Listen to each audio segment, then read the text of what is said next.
तयार होणारी ही खीर बघा, मस्त दाटसर आणि सुमधुर अशी झालेली आहे। ही खीर आपण अर्धा लिटर दुधापासून बनवलेली आहे। बनवायला सोपी, चवीला अप्रतिम अशी ही खीर तयार झालेली आहे।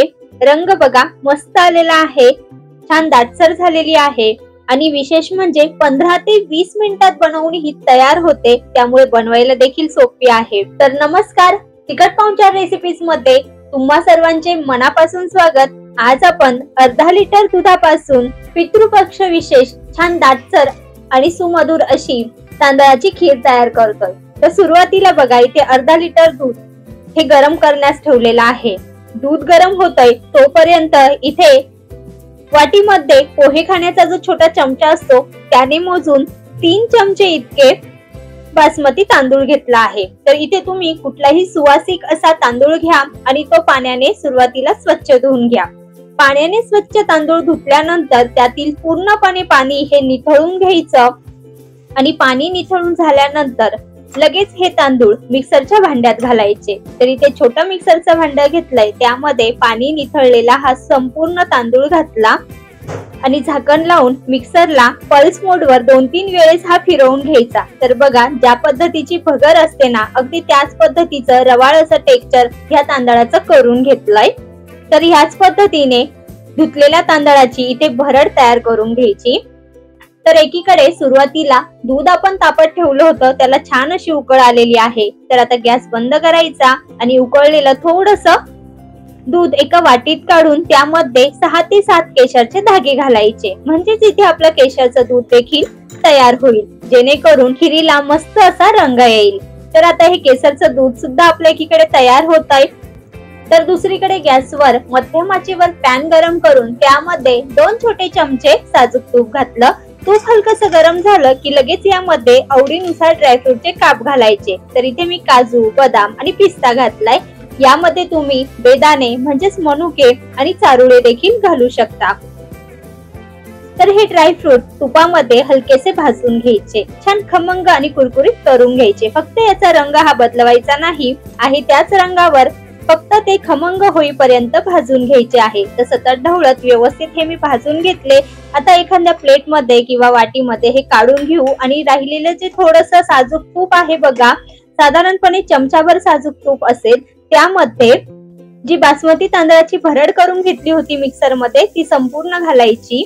आता तुम्हाला इथं वाटत असेल की या ठिकाणी अगदी थोडेसे तांदूळ घेतलेले आहे, परंतु याच तांदळाची मस्त दाटसर अशी ही खीर तयार होते बघा। तर तांदूळ हा दुधामध्ये डायरेक्ट न घालता असा थोडासा तुपामध्ये फ्राय करून घ्यायचा।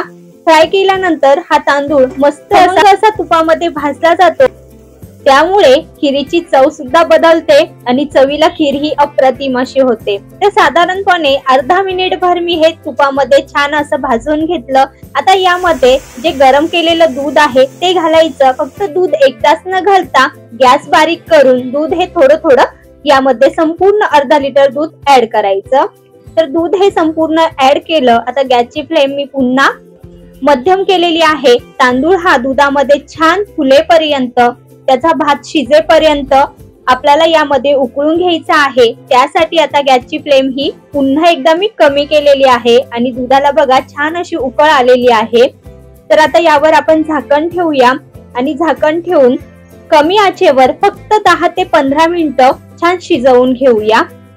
तर साधारणपणे 10 मिनिटं मी झाकण ठेवून तांदूळ हा दुधामध्ये छान शिजवून घेतला। दूध देखील थोडंसं घट्ट झालेलं आहे। पॅन मध्ये कडेला जी दुधाची मलाई किंवा साई तयार होते ती सुद्धा छान अशी मिक्स करून घ्यायची आहे, त्यामुळे खिरीला मस्त मलाईदार आणि रबडीदार असं टेक्स्चर येतं। यातील जो तांदूळ आहे तो देखील छान शिजलेला आहे। तर आता हे चेक करून बघायचं, यामध्ये जो राईस आहे, जी तांदळाची भरड आहे ती हातात घेऊन बघायची। हातामध्ये घेतल्यानंतर बघा ते पटकन स्मॅश होत आहे, म्हणजे हे परफेक्ट असं शिजलेलं आहे। तर यापेक्षा आता मी जास्त खीर ही घट्ट करणार नाही, त्यासाठी लगेच यामध्ये केसरचं दूध घालायचं।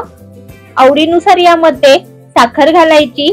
तर ज्या चमच्याने आपण तांदूळ मोजून घेतला होता बघा, त्या सारख्याच चमच्याने इथे 4 छोटे चमचे साखर घालायची। तर आवडीनुसार साखर घालून घ्या, पुन्हा एकदा छान मिक्स करून घ्या आणि आता साखर विरघळेपर्यंत एक उकळ काढून घ्यायची। तर बघा इथे अगदी साध्या सोप्या पद्धतीने पटकन अशी तयार होणारी पितृपक्षात आवर्जून श्राद्धाच्या पानात वाढली जाणारी तांदळाची खीर तयार झालेली आहे। साखर सुद्धा पूर्णपणे विरघळलेली आहे। छान एक उकळ देखील काढून घेतली पुन्हा एकदा। आता सर्वात शेवटी यात काय करायचं, सुरुवातीला तळलेले काजू बदामचे काप म्हणजे ड्रायफ्रूटचे काप घालायचे। तर थोडेसे ड्रायफ्रूटचे काप ही मी सजावटीसाठी ठेवलेले आहे आणि पाव चमचा वेलची पावडर घातली, छान मिक्स करून घेतलं आणि लगेच गॅस हा बंद करायचा।